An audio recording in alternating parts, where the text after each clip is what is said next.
Tenho quase certeza que você já notou isso. Um homem morre em um pântano. Algo sobrenatural acontece e ele volta à vida.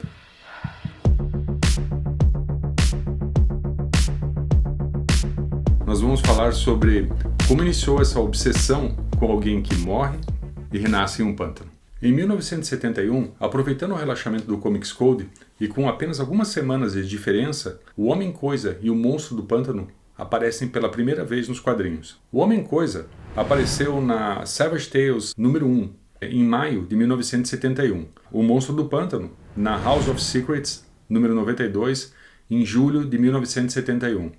A diferença era muito pequena entre as duas edições.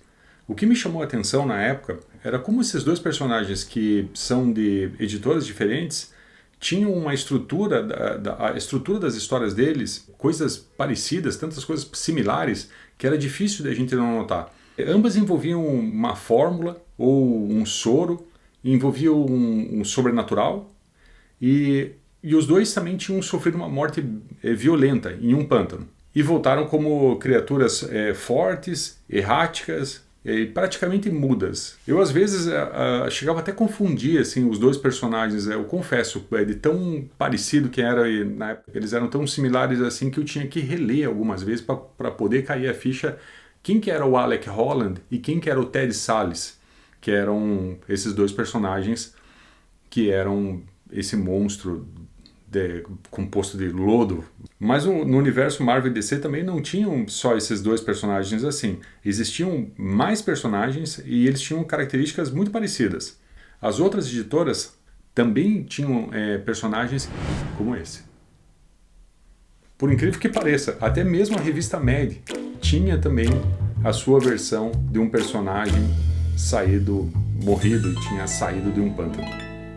Mas para a gente entender melhor quais foram essas influências criativas que iniciaram essa onda, que parecia que todo mundo tinha a sua própria versão de um personagem desse tipo, então nós vamos ter que voltar até a Era de Ouro dos quadrinhos. A gente vai começar por um inimigo do Lanterna Verde original. Então, esse inimigo ele aparece na revista All American Comics, número 61, em outubro de 1944.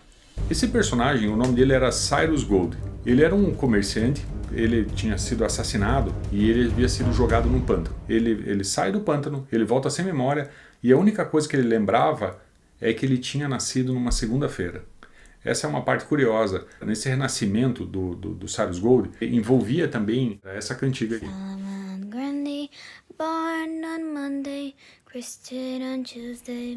Era sobre um homem que tinha nascido numa segunda e tinha morrido num domingo.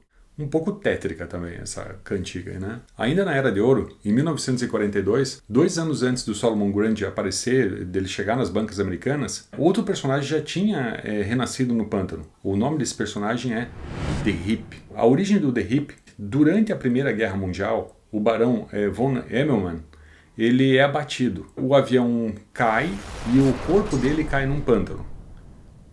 O corpo dele acaba fazendo uma amálgama com a vegetação desse pântano. E após muitos anos, surge do pântano um ser que nem animal não era, nem ser humano não era uma criatura chamada The Hip. Como a gente sabe, nessa época da Era de Ouro, tinham diversas editoras que publicavam esses super-heróis, né? Human Periodicals. E essa editora que lançou essa revista Air Fighters, que era uma revista era como se fosse uma cópia do Falcão Negro, que hoje era DC. Naquela época era até de outra editora. Esses personagens combatiam o nazismo e o Japão imperial em batalhas aéreas, e é numa dessas revistas que o The Hip aparece. E falando em versões, o próprio Hip teve diversas versões nas últimas décadas. Skyward, pela Image Comics e até pela Eclipse ele teve. E até mesmo na Marvel, ele ganhou uma homenagem no meio de um clássico, que é a Guerra Kree-Skrull. The Hip aparece, vamos dizer assim, uma cena onde o Rick Jones está lembrando de uma época que ele vivia num orfanato e que ele lia comics, e que ele se lembrou dos heróis do passado e que era aquilo que ele precisava. E se a gente olhar bem no canto ali, você vai ver que tem o The Hip também nas páginas da Marvel Comics. Mas ele não apareceu só nas páginas da Marvel Comics, ele aparece também nas páginas da DC. Nessa saga do Monstro do Pântano, que era escrita na época pelo Alan Moore, quando o Monstro do Pântano ele tem um encontro com esse Parlamento das Árvores, a gente pode ver na própria capa, o The Hip, ele aparece na parte de baixo. E dentro da revista tem uma história bem semelhante com aquela do piloto alemão que acaba morrendo lá na Primeira Guerra Mundial. Uma das diferenças é que esse piloto alemão agora tem um nome diferente. O resto é basicamente a mesma história. E como dá para ver no último quadrinho, ainda nessa revista da DC, nessa história do Monstro do Pântano, do Parlamento das Árvores, a gente pode ver o Homem-Coisa e o The Hip tá junto nesse frame. Mas o The Hip também apareceu no Brasil. Só que no Brasil, o nome dele era um nome muito simples, era O Monstro. E ele aparece no Brasil em 1953. E fora dos quadrinhos, em agosto de 1940, a revista Unknown chegou às bancas. A Unknown era um pulp de ficção e fantasia. Nessa revista, tinha um conto de terror de um escritor chamado Theodore Sturgeon. O nome do conto era It. Nessa história, um monstro de lodo de força descomunal emerge de um pântano e aterroriza uma família. O conto mostra que essa criatura renasceu através de um corpo humano e que não tem emoções. Agora a gente vai sair um pouquinho do ano de 1940 e a gente vai voltar para 1972. Essa HQ que a Marvel publicou um ano após a aparição do Homem-Coisa. Na revista Supernatural Thrillers, a adaptação para os quadrinhos do conto It, do Theodore Sturgeon. It, a coisa que não podia morrer. A adaptação foi escrita pelo Roy Thomas. Eu não sei se eu já mencionei que o Roy Thomas é um dos criadores do Homem-Coisa. Nos quadrinhos, o nome do Homem-Coisa é Ted Salles. E ele sempre, pelo menos para mim, quando eu comecei a ler, lá no início dos anos 80, era Ted Salles o nome dele. Mas Ted é a abreviatura do nome dele. O nome verdadeiro é Theodore Salles. Um nome bem parecido com o nome do escritor da It. Seria uma homenagem do Roy Thomas para o escritor do conto original desses homens feitos de lama. O Roy Thomas ele trabalhava com o Stan Lee e foi editor da Marvel nos anos 70. E ele também é criador do Globe. E foi ele quem escreveu a história onde o Hip aparece na Marvel. Lembra aquela história do Rick Jones que ele tem esse pensamento dos personagens antigos? Nós não temos dúvida que o Roy Thomas era um fã dessa fase dos pulps e dos quadrinhos e um dos responsáveis por tirar esse conceito das águas estagnadas dos pântanos da Era de Ouro. Talvez o que tenha iniciado essa onda de renascimentos em pântanos seja realmente o conto It, de 1940, do Theodore Sturgeon. Mas já que a gente está falando de renascimentos na ficção, vamos lembrar que de um renascimento que você já deve ter pensado, é claro. Em 1818, a jovem Mary Shelley escreve um livro sobre um homem que é feito de partes de corpos humanos e que renasce através da ciência e eletricidade. É claro que a gente está comentando sobre histórias de horror, de ficção e que ninguém gostaria de retornar como uma criatura de lodo. Talvez as histórias de renascimento após a morte conversem com a gente porque abordam um conceito difícil de ser encarado para a mente humana, que é o final de sua própria existência. E qual seria a história de renascimento após a morte mais antiga já escrita? Na mitologia, existem na Grécia Antiga, existe no Egito Antigo, como o deus Osíris, mas a mais antiga é um poema sumério de quase 4.000 anos de idade, mais de 1 milênio antes de Homero. O nome desse poema é A Descida de Inanna. A Inanna era uma das deusas mais importantes nessa época na Mesopotâmia. Ela era também a deusa patrona de algumas dessas cidades. Esse poema começa com a descida dessa deusa, e era também a deusa patrona dessa cidade, Uruk, né? Para quem conhece o Épico de Gilgamesh, vai entender a importância dessa cidade Uruk, pois Gilgamesh era um rei semideus que foi rei de Uruk. Mas voltando para a descida de Inanna, a Inanna acabou causando a morte do marido da irmã dela. A Inanna é a deusa dos céus, que ela reina acima da terra. A irmã dela reina abaixo da terra, ela reina no submundo.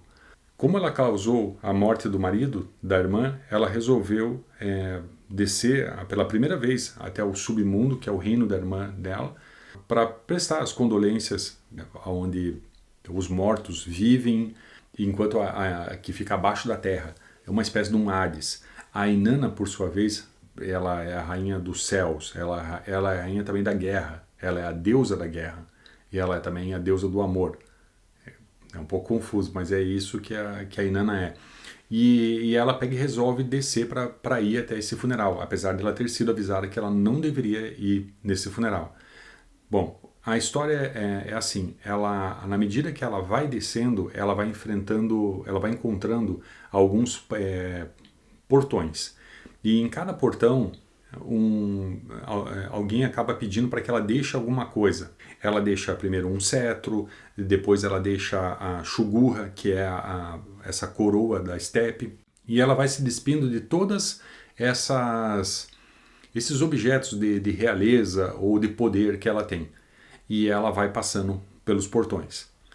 Até que ela encontra a irmã dela no submundo e mais alguns juízes. A Inanna acaba sendo julgada. Ela é condenada e a irmã dela mata ela no submundo. Ela é colocada numa estaca no submundo e ela fica por 3 dias e por 3 noites morta. Uma das seguidoras da Inanna que continuava sente falta dela e vai pedir para que o pai da Inanna ajude ela. Então essa seguidora acaba pedindo para que um deus, que é o pai dela, que é o deus Enki, que ele acaba intercedendo.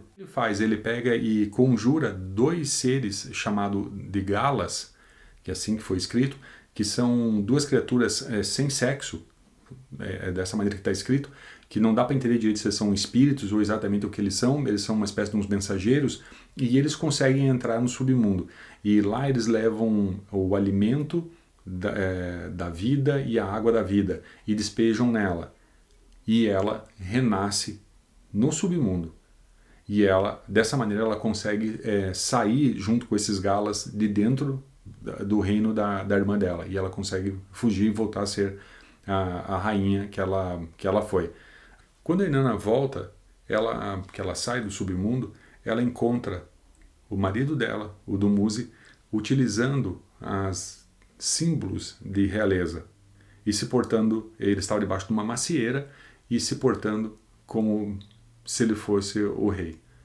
E tivesse, de certa maneira, da maneira que está escrito ali, usurpado a realeza da Inanna. Ela é a história escrita de renascimento mais antiga que a humanidade conhece até hoje. Então eu vou ler para vocês uma parte desse poema. Do grande acima, ela abriu o ouvido para o grande abaixo. Do grande acima, a deusa ergueu o ouvido para o grande abaixo. Minha senhora abandonou o céu e a terra para descer ao submundo. Inanna abandonou o céu e a terra para descer ao submundo. Quando ela entrou no primeiro portão, da cabeça dela, a Shugurra, a coroa da estepe, foi removida. Inanna perguntou: "O que é isso?" Ela foi informada: "Calma, Inanna. Os caminhos do submundo são perfeitos. Eles não podem ser questionados." Net, o primeiro guardião de Kur, perguntou: "Quem é você?" Ela respondeu: "Sou Inanna, rainha do céu, a caminho do leste." Net disse: "Se você é verdadeiramente Inanna, rainha do céu, a caminho do leste, por que seu coração a levou à estrada de onde nenhum viajante volta?" Sozinha, ela partiu para Nippur e o templo de Enlil. Quando ela entrou no santuário sagrado, ela gritou: "Ó pai Enlil, não deixe sua filha ser morta no submundo. Não deixe sua prata brilhante ser coberta da poeira do submundo. Não deixe a santa sacerdotisa do céu ser morta no submundo." Então esse é um trecho. Eu fico impressionado com uma escrita, a gente está tendo contato com uma escrita que aconteceu mais de 1 milênio antes do que a Ilíada ou do que a Odisseia. Bom, agora que a gente já leu e a gente já conhece também esse poema Descida de Inanna, que é a história mais antiga de renascimento do mundo, a gente pode especular um pouco e pensar um pouco aqui. O que será que os escritores que fizeram esse poema, né, há tanto tempo atrás, no início das primeiras cidades do mundo, o que será que eles queriam dizer? Qual era o objetivo deles? Será que eles tinham alguma lição que eles gostariam de passar com esse poema? Será que a lição que eles pretendiam passar seria alguma coisa sobre um alento? Afinal, coisas ruins aconteceram com essa deusa. E se coisas ruins acontecem com deuses e heróis devido à imprevisibilidade da vida, por que o mortal deveria lamentar, né, o destino dele, né? Ou será que é um aviso para um povo que ainda estava se acostumando a viver nas primeiras cidades do mundo sobre as consequências de quem invade o território do outro? Qual que é a tua opinião sobre essa história de renascimento mais antiga do mundo?